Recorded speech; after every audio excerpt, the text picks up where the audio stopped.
It's day 9, coach. No, we not missing no days. Yes, this might be one of the most ghetto videos I made. Fuck it though. So today I actually got a more interesting topic. I've been talking about this all day actually, but today I want to talk about the no more broken homes. And what I mean by that is there's too many broken homes in the black community, like way too many broken homes.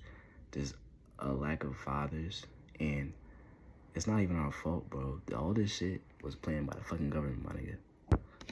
There's too many people without their father in their life, and even just subtracting like their fathers, there's too many people with absent parents, with parents that weren't able to support them, with parents that were, had their own problems, hooked on certain drugs and being incarcerated and all these things. And it all literally started like with the war on drugs and fucking Ronald Reagan, nigga. That nigga's the devil. I'm not gonna lie, I'm having a hard time like collecting my thoughts on this shit. So I really might just sit on here and fuck all the cuts. Cause I feel like the cutting shit is kind of just making me forget my train of thought. So the lack of absent fathers, there are so many young men that are being misguided because they don't have a father in their life. They don't have a moral compass, anybody pointing them in the right direction, because boys grow up differently, and like not having somebody to emulate can be hard for niggas trying to navigate their life. And that's why you see a lot of niggas joining gangs or just like following in the wrong people's footsteps, because all it takes is one wrong nigga to ruin a whole village, bro. I promise you. It just takes one wrong example and one person to follow along because they don't know any better, because they didn't have nobody. Because when niggas grow up, like, they need direction. They need somebody that's telling them what's right and what's wrong. And when you have somebody twisting it, telling like they're seeing an older man mistreat women. We're seeing men prey on younger women. We're seeing men abusing women. We're seeing men harassing women. We're seeing men objectify. Like, it's like, I'm not gonna lie, it's a wild world that we live in, bro. I'm not gonna hold you. And it's actually crazy how much things that like niggas get away with. And this is not even me absolving women from the blame, because I'm not gonna act like they're like, fuck. Yes, there are women that influence these behaviors too and allow it and other stuff like that. But at the end of the day, because of certain government policies during certain time periods, like in order to, I don't know, bro, like I'm not that educated. I was just talking about it. Like, so if I'm wrong, like if I'm not being specific enough, I'm sorry. Fuck it, bro. I don't care.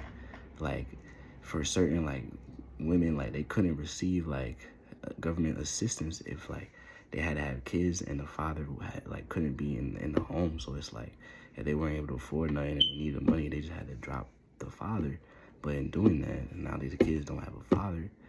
They're looking for, at the end of the day, this is what it is, yes. We live in a generation where men seek men validation. And that's why you see niggas joining gangs and niggas doing all these things.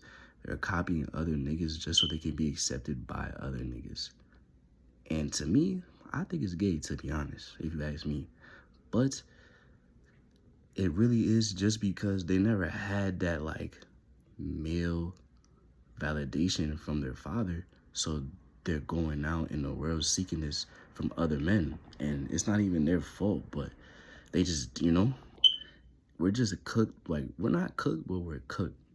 But when I say we're not cooked, hold on.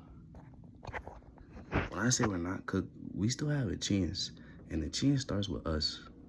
And this is what I want to get into. Real wealth comes from families, bro, from real loving families, because people respect you way more when you have a wife and kids. And niggas probably don't want to hear that, but at the end of the day, everybody wants somebody that loves them. Everybody wants to be in a loving, healthy household. A lot of people weren't given that chance to be in one. And a lot of people are stuck in a trauma cycle where they can't get out of it. But it's because of a lack of knowledge. People aren't taking the time to figure these things out. They're just letting the government hook them on drugs, keeping them dumb so that they can't figure these things out. And now they're just continuing the cycle of what the government wants. And that's how they're keeping black people oppressed, is by you just destroying us, destroying our unity. No. If we don't have complete households, we will never win. Man, like hookup culture, all that shit is bad, bro. Like, it doesn't do anything for us. We're just ruining ourselves, putting ourselves at war with each other, and white people are just laughing at us, bro. Like we're fucking jokes. Like me, I'll never be ashamed of this, bro. I want a wife and I want some kids, and I want to have a loving family. Like I never got to really experience that in my crib, and I want to do that for my kids. Like, I want that, like, I want them to have an amazing ass life.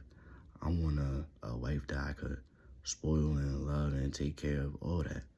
But at the end of the day, that starts with me doing this now, just working and learning and taking the time to figure these things out and knowing what I want to do in my life and figuring out my own characteristics and traits so I can be the best version of myself, so I can have a family depend on me, and I know what to do and right and wrong and how to steer them and make sure they know how the world works and how to operate so they can have the best life for themselves and their kids and the kids going on, and break that cycle that I'm in now and start a whole new one of just love and health.